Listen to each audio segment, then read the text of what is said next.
Hi everybody, and welcome to Bluesoft Design's first video in our series of how to control and manage your WordPress website. Today we're going to be going over how to access the administrative backend of your WordPress site. To begin, go into your favorite browser and go directly to your new website. In this case, our test website is bluesofttest.wpengine.com. Once here, click into the URL and add in a slash in the words wp-admin. Once you click enter, you'll be navigated to a login page to access the backend of your website. Once here, you should have login credentials to log into the backend of your site.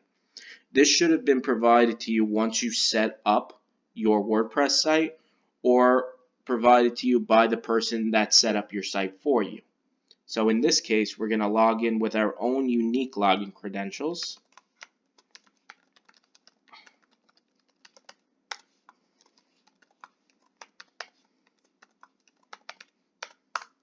And once we log in, we get access to the backend, where we now have the power to control the ins and outs of our website.